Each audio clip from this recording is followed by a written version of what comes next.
प्रार्थना बढ़ते गई और कई बार प्रभा जी के पिता के मित्र कहते थे, घोर मोहन रे, तुमने रथ यात्रा बना की योजना की और हमें बुलाया ही नहीं। फिर प्रभा जी के पिता कहते थे, ये तो मेरे बेटे ने ये प्रबंध की थी। बिल्कुल जिस प्रकार रथ सजाया जाता था जगन्नाथपुरी में, उसी प्रकार से प्रभा जी ने रथ की सजावट की और आस्ते आस्ते ये रथ यात्रा कलकत्ता की प्रसिद्ध रथ यात्रा बन गई। तो प्रभा जी में शुरू से ही ये भावना थी राधा कृष्ण की भक्ति। और 1922 में प्रभा जी के एक मित्र थे जिनका परिचय हुआ था भक्ति सिद्धांत सरस्वती के साथ, और इस मित्र ने प्रभा जी से कहा, एक संत है यहाँ, मैं चाहता हूँ कि उससे तुम मिलो चलकर। प्रभा जी उस समय गांधी जी के इंडिपेंडेंस मूवमेंट के स्टूडेंट लीडर थे, और जब इस मित्र ने कहा एक खास संत है जिसे मैं चाहता हूँ तुम मिलो, तो प्रभा जी ने कहा, मैं तो बहुत संतों को मिल चुका हूँ, मैं किसी से भी ज़्यादा प्रभावित नहीं हुआ, तो मैं किसी को नहीं मिलना चाहता। पर इस मित्र ने कहा, नहीं, ये खास संत है। प्रभा जी ने कहा, he literally dragged me to meet Bhakti Siddhanta ji। Prabha ji ने कहा कि लगभग जबरदस्ती ये मित्र प्रभा को घसीट कर ले गए इस संत को मिलने के लिए। और जब इस संत भक्ति सिद्धांत सरस्वती ठाकुर ने देखा कि प्रभा इतने पढ़े लिखे हैं, तो उन्होंने कहा, तुम ले जाओ चैतन्य महाप्रभु के संदेश को पश्चिम देशों में। और प्रभा जी ने कहा, कौन सुनेगा हमारे संदेश को, हमारा देश गुलाम देश है, पहले हमें अपने देश को स्वतंत्र बनाने दो, फिर लोग सुनेंगे हमारे संदेश को। तो भक्ति सिद्धांत जी ने कहा कि असली स्वतंत्रता का अर्थ है जन्म मृत्यु के बंधन से छुटकारा प्राप्त करना। प्रभा ने कहा, आई वॉज डिफीटेड बाय माई गुरु महाराज। प्रभा जी ने ये भी कहा था कि प्रभा जी बड़े एक्टिव स्टूडेंट लीडर थे, कभी भी किसी ने उन्हें डिबेट में हराया नहीं था। ये पहली बार है कि किसी आर्ग्यूमेंट में ही वॉज डिफीटेड। तो ये बीज भक्ति सिद्धांत जी ने बो दिया था 1922 में, और अनेक कारणों के अनेक कारण थे जिनके कारण प्रभा जी पूरे रूप से तुरंत ही भक्ति सिद्धांत जी के आदेश का पालन नहीं कर पाए। पर उन्होंने ग्रंथों का अनुवाद, ग्रंथों का प्रकाशन की योजना शुरू कर दी थी।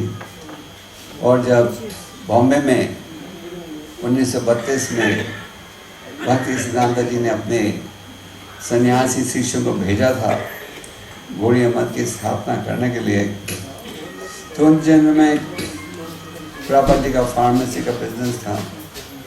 तो प्रभा जी ने सन्यासियों का बड़ा सहयोग दिया, इतना सहयोग दिया कि जब भक्ति सिद्धांत जी वो आए थे उस मंदिर की स्थापना करने के लिए, तो उन्होंने कहा भक्ति सिद्धांत जी से, हमें अभय बाबा को ये मंदिर का प्रेसिडेंट बना देना चाहिए। तो भक्ति सिद्धांत जी ने कहा, अब जैसे अभय बाबू सेवा करने दो। तो ऐसे तो बहुत कुछ है कहने के लिए। तो प्रभुपाद जी के मन में ये भाव था सदा कि जो गुरु महाराज का आदेश था, पश्चिम देशों में ले जाओ चैतन्य महाप्रभु के संदेश को, इसको पूरा कैसे किया जाए। प्रभुपाद जी ने काफ़ी प्रयास किया भारत में कृष्ण भक्ति की स्थापना करने के लिए। झांसी में लीग ऑफ डिवोटीज की स्थापना भी की, पर जितनी सफलता प्राप्त होनी चाहिए थी उतनी सफलता प्राप्त नहीं हुई। और इस साल 2009 में ये प्रभुपाद जी का 50th संन्यास एनिवर्सरी भी है और चैतन्य महाप्रभु जी का 500 संन्यास एनिवर्सरी है।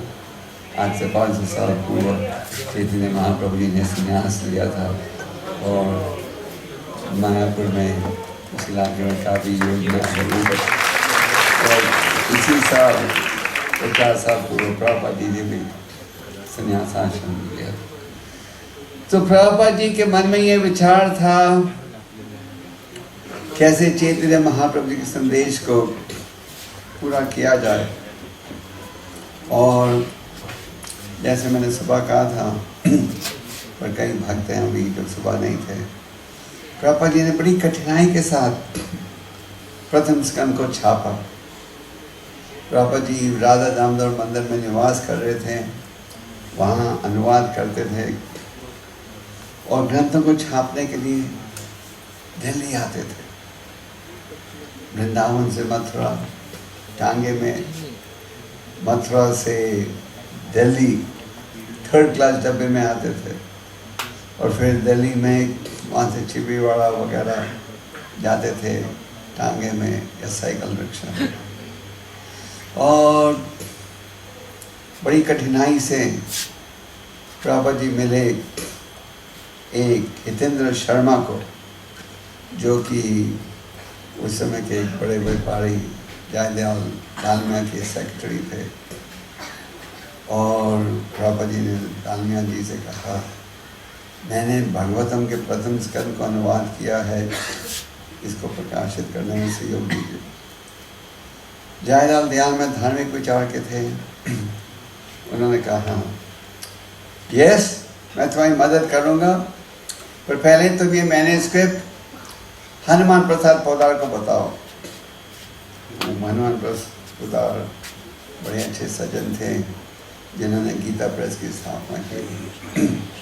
And if he says, then I'll print it. तो प्रभुपाद जी के पास उस समय टोटल रकम 133 रुपये था और हमने ये कहा गया था कि गोरखपुर जाओ ये मैन्युस्क्रिप्ट को अप्रूव कराने के लिए।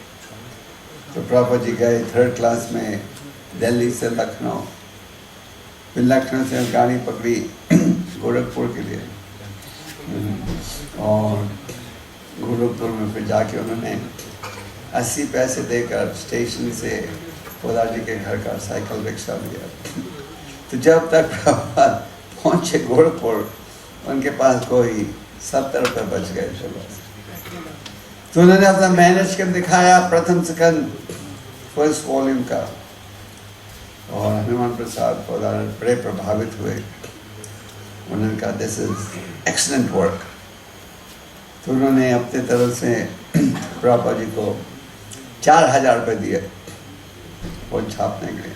टोटल प्रभुपाद जी की आवश्यकता थी 7000 रुपये और फिर बाकी रकम डालमिया खानदान ने दिया। और फिर प्रभुपाद जी इस प्रकार 1st कैंटो पार्ट 1 छाप पाए और इसी प्रकार फिर आगे लोगों से दिल्ली में प्रभुपाद जी ने बहुत समय काटा। बकायदा दिल्ली आते थे, यहाँ ग्रंथों को प्रकाशित किया, यहाँ बिजनेसमैन को मिलते थे, कागज़ खरीदते थे, किताबों को छापते थे, फिर वितरण भी करते थे। प्रभुपाद जी उस समय के प्रधानमंत्री लाल बहादुर शास्त्री को मिले। जाकिर हुसैन उस समय भारत का वाइस प्रेसिडेंट था, तो हालांकि वो मुसलमान था। जब भी प्रभुपाद जी उन्हें भी मिले भागवतम के संदेश के प्रति प्रभावित करने के लिए। प्रभुपाद जी की इच्छा थी अमेरिका जाना। प्रभुपाद ने कहा I was not interested in going to London. Jay Prakash Swami Maharaj की। प्रभुपाद जी की इच्छा नहीं थी कि लंदन जाएं या जापान जाएं। I'll just be 5-10 minutes more, Maharaj, and then I have to go to Noida. Yeah. तो प्रभुपाद जी की इच्छा थी अमेरिका जाने के लिए, और प्रभुपाद जी एक मिस्टर अग्रवाल को मिले मथुरा में। ये जो मिस्टर अग्रवाल था, उसका एक बेटा था गोपाल अग्रवाल, जो अमेरिका पेंसिल्वेनिया में नौकरी कर रहा था। तो प्रभुपाद जी ने मिस्टर अग्रवाल से कहा, तुम अपने बेटे द्वारा मुझे इनविटेशन क्यों नहीं मंगा देते, मैं अमेरिका जाना चाहता हूँ। तो बाप ने बेटे को पत्र लिखा, और बेटा तुरंत गया इंडियन काउंसलेट न्यूयॉर्क में, और वहाँ से प्रभुपाद जी को एक निमंत्रण भिजवा दिया। तो प्रभुपाद जी को पहली बार अमेरिका से इनविटेशन मिला अमेरिका आने के लिए। और मिस्टर गोपाल अग्रवाल ने कहा कि मैं स्वामी जी का सारा खर्चा वगैरह दूंगा। फिर प्रभुपाद जी ने अप्लाई किया पासपोर्ट के लिए, पासपोर्ट मिल गया। उन दिनों में भारत से निकलना इतना आसान नहीं था जितना आजकल है। फिर प्रभुपाद जी को एक पी फॉर्म की आवश्यकता थी। पी फॉर्म कहा जाता है का अर्थ था कि तुमने भारत में किसी का कर्जा नहीं देना। तो प्रभुपाद जी ने पी फॉर्म के लिए अप्लाई किया। तो जो ऑफिसर था वो बैंक में, स्टेट बैंक में, उसने रिजेक्ट कर दिया। उसने कहा आपका इनविटेशन तो एक इंडिविजुअल से आया है, पर आप जा रहे हो धर्म का प्रचार करने के लिए, तो आपको किसी संस्था का इनविटेशन चाहिए, ये नहीं चलेगा। तो प्रभुपाद जी उदास हो गए। प्रभुपाद जी तो बड़े खुश हो गए थे, इनविटेशन लेटर आया, अभी अमेरिका जाने का वीज़ा भी मिल जाएगा इसके आधार पर। तो प्रभुपाद जी ने उससे कहा मैं तुम्हारे सुपीरियर से मिलना चाहता हूँ। तो प्रभुपाद जी उसके बॉस को मिलने गए। तो उस बॉस ने कहा स्वामी जी मैंने आपका काम कर दिया है, मैंने आपका पी फॉर्म क्लियर कर दिया। तो स्वामी जी के मिले बिना वो पी फॉर्म क्लियर हो गया था। तो अभी प्रभुपाद जी फिर गए, फिर प्रभुपाद जी बॉम्बे आए। बॉम्बे में उन्होंने अमेरिकन वीज़ा के लिए अप्लाई किया। तो वीज़ा भी मिल गया एकदम उस लेटर के आधार पर। तब एक ही समस्या थी प्रभुपाद जी के सामने, टिकट कौन देगा अमेरिका जाने के लिए। तो श्रीमती मुरारजी एक धनी औरत थी जिसकी एक कंपनी थी सिंधिया नेविगेशन कंपनी। उस कंपनी के जहाज चलते थे, और श्रीमती मुरारजी का घर था हमारे जू मंदिर के पास। तो श्रीमती मुरारजी के घर में दफ्तर में प्रभुपाद पहुंचे। तो वो उसके सेक्रेटरी किसी ने मिलने नहीं दिया। सेक्रेटरी ने कहा Swami ji you can not meet this important lady, आप इसे नहीं मिल सकते। तो प्रभुपाद जी 5 घंटे के लिए श्रीमती मुरारजी के दफ्तर की सीढ़ियों में बैठे। प्रभुपाद जी ने कहा कि निकलना तो श्रीमती मुरारजी ने यही रास्ते से है। उसके सेक्रेटरी मुझे मिलने नहीं दे रहे, और उसने घर तो इसी रास्ते से जाना है।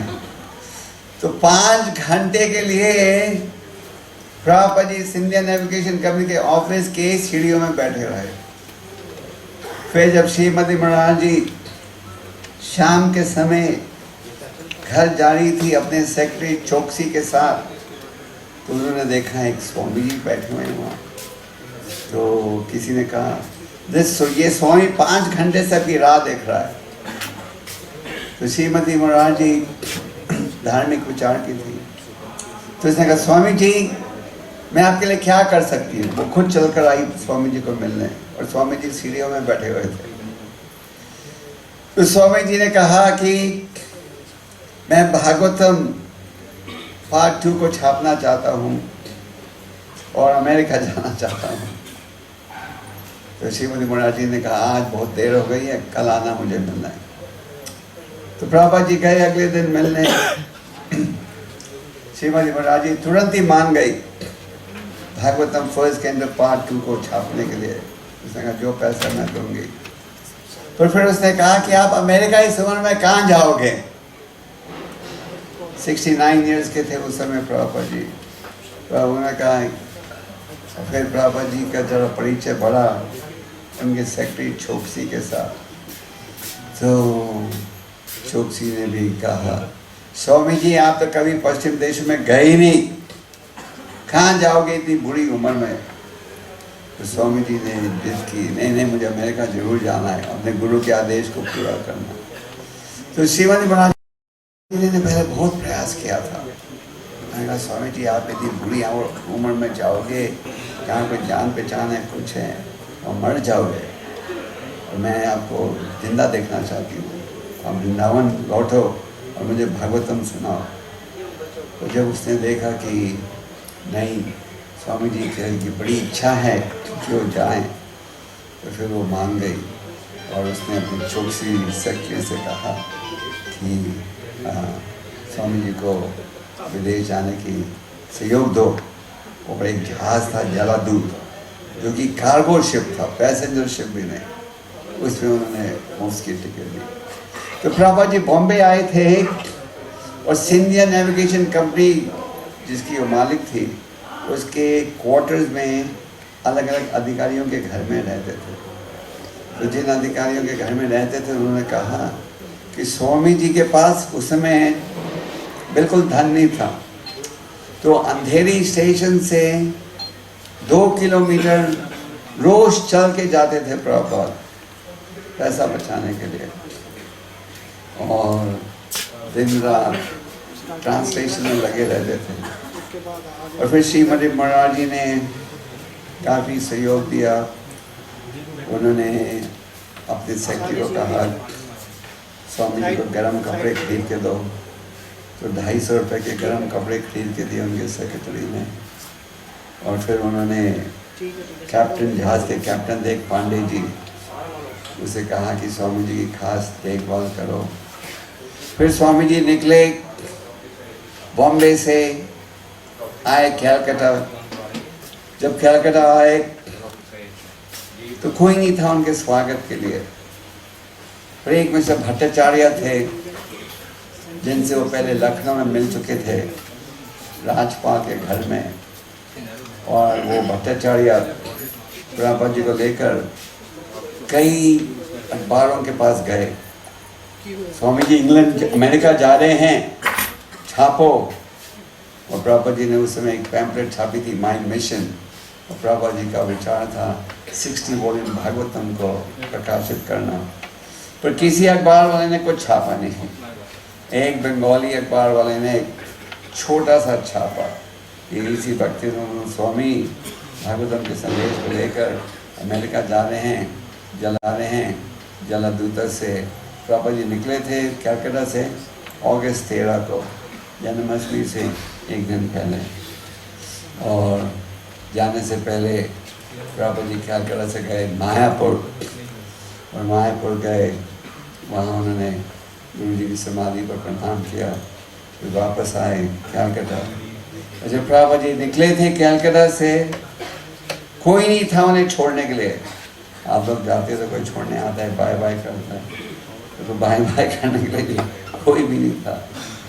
और फिर प्रभुपाद जी निकले, अपने साथ 200 सेट ले गए थे श्रीमद् भागवतम के। फिर वो गए अमेरिका, और फिर रास्ते में 2 हार्ट अटैक हुए थे प्रभुपाद जी के। और प्रभुपाद जी सोच रहे थे कि मेरी योजना सफल नहीं होगी। और जब सोच रहे थे कि अमेरिका जाकर मुझे लौट जाना चाहिए भारत, तो उसी रात को उन्हें सपना आया कि भगवान कृष्ण उनके नाव को पटवारे के रूप में चला रहे थे। भगवान ने कहा कि तुम्हारी योजना जो है वो सफल होगी। प्रभुपाद जी अमेरिका पहुंचकर भी बड़ी कठिनाई के साथ रह रहे थे अलग अलग जगह में। एक डॉक्टर मिश्रा के घर आश्रम में रह रहे थे। तो डॉक्टर मिश्रा ने देखा कि प्रभुपाद जी बड़े होशियार हैं और सिद्धांत की शिक्षा दे रहे हैं, और उन्होंने ये भारत से सन्यासी सब जाते थे बहन हमारे। तो डॉक्टर मिश्रा ने कहा स्वामी जी आप हमारे आश्रम के लिए टू स्मार्ट। फिर उनको वहाँ से निकलना पड़ा। और एक समय प्रभुपाद जी न्यूयॉर्क में रह रहे थे, लॉफ्ट में, बावरी में। बावरी न्यूयॉर्क का एक इलाका है जहाँ सब शराबी रहते हैं। तो एक ड्रग एडिक्ट के लॉफ्ट में प्रभुपाद जी को रहने का स्थान मिला था। और रात के 1 बजे वो ड्रग एडिक्ट प्रभुपाद जी को मारने के लिए आया। तो प्रभुपाद जी को रात के 1:30 बजे अपने सूटकेस उठाकर वहाँ से वो घर को खाली करना पड़ा। तो प्रभुपाद जी ने बड़ी कठिनाई के साथ इस संस्था की स्थापना की। और आप दिल्ली के जो भक्त हो, आपका अत्यंत सौभाग्य है क्योंकि आपके शहर में प्रभुपाद जी ने बहुत समय काटा। तो हमें बड़ी गंभीरता के साथ प्रभुपाद जी की जो शिक्षा है इसको आगे पहुँचाना चाहिए मानवता के समाज उद्धार के लिए और सुख के लिए। प्रभुपाद जी कहते थे the only thing in short supply is Krishna consciousness। तो ये भगवत प्रेम की बहुत आवश्यकता है। आप भारत में भी देख रहे हो कितनी परेशानियां हैं। पहले तो पिछले साल रिसेशन की परेशानी शुरू हुई है ना, वो कह रहे थे रिसेशन IIT ग्रेजुएट्स को भी आजकल आसानी से नौकरी नहीं मिल रही। फिर आ गया ड्राउट, सूखा, पानी की कमी। फिर लेटेस्ट क्या है, स्वाइन फ्लू, वायरल फीवर। अब तो आपको डर लगता है कि आपके पड़ोसी को बीमारी नहीं हो। तो सब एक दूसरे से भाग रहे हैं। तो समाज की जो परेशानियां हैं बढ़ते जाएंगी और केवल एक ही उपाय है हर समस्या का, कोई कृष्णा भक्ति का। तो प्रभुपाद जी ने हमें सत्य संदेश दिया है, हमें इसका लाभ उठाना चाहिए और अपने जीवन को सफल बनाना चाहिए। हरे कृष्णा। अभी जब भगत स्वामी बोलेंगे मुझे आप माफ़ करोगे क्योंकि मुझे नोएडा 8 बजे पहुँचना था, 8 यहीं पर Yeah. We're also very happy to receive Dr. Sharma. Dr. Sharma is the Vice Chancellor of the Delhi University. His son lives in Boise, Idaho. So I meet his son in Boise every year when I go there. He visits our temple regularly. And Dr. Sharma had the unique privilege of meeting Srila Prabhupada at the Bhaktivinoda Manor in London. So I'm sure he's going to. And Dr. Sharma has been really kind and encouraging our devotees to preach in educational institutions. So we are very honored that he came. And after Jayapataka Swami, he'll also speak. Hare Krishna. Hare Krishna. So I'd like to thank Maharaj for his association. And now we'd like to welcome His Holiness Jayapataka Swami Maharaj. So let's chant Hare Krishna, Krishna Krishna, Hare Hare, Hare Ram, Ram Ram, Hare Hare.